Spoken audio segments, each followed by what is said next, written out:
Ecco, così partita l'ultima batteria di questi 400 stile assoluti maschi. Possiamo passare quindi alla presentazione delle protagoniste della prima delle 4 batterie dei 100 farfalla categoria ragazze. Corsia 1 Elisa Martinazzo, alla 2 Linda Marabotto, alla 3 Claudia Bergamin, in 4 Giulia Donnini, alla 5 Giorgia Zaltrona, alla 6 Maria Slongo, in 7 Aurora De Bortoli, in 8 Giada Bergamin.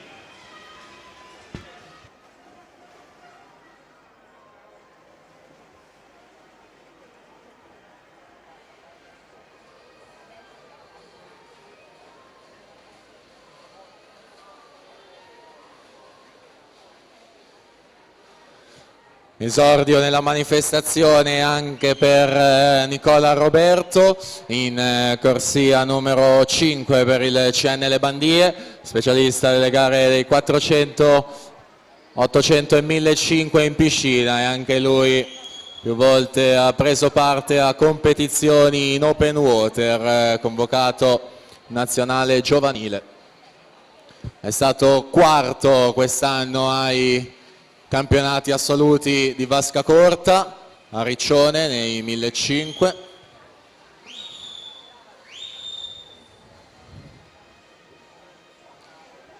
In questa gara la 10ª miglior prestazione stagionale assoluta, 3:46 e 49 a Riccione il 30 di novembre. Virata di metà gara, passaggio ai 200 metri, Nicola Roberto 1:56 e 53 su Riccardo Cervi, che ritroviamo in corsia numero 6, dopo i 200 stile libero nuotati ieri ha chiuso secondo, ritorna in vasca nella doppia distanza.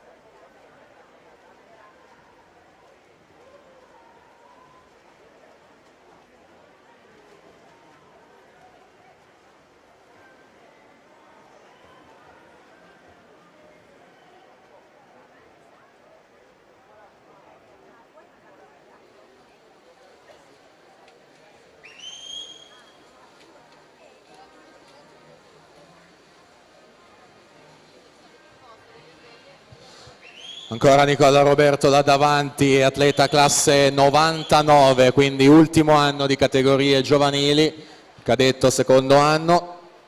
Abbiamo detto delle convocazioni in nazionale giovanile, 2016 Euro Junior a Piombino e mondiali di Horn, ha vinto 3 medaglie, un bronzo individuale europeo e 2 argenti di staffetta, 4 per 1250.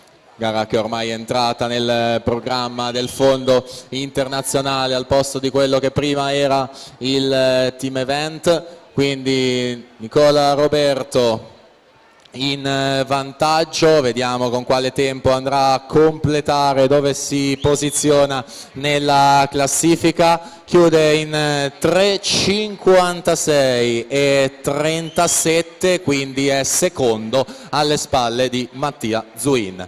Quindi Davide Bizzotto si va a posizionare in quinta posizione con 4 minuti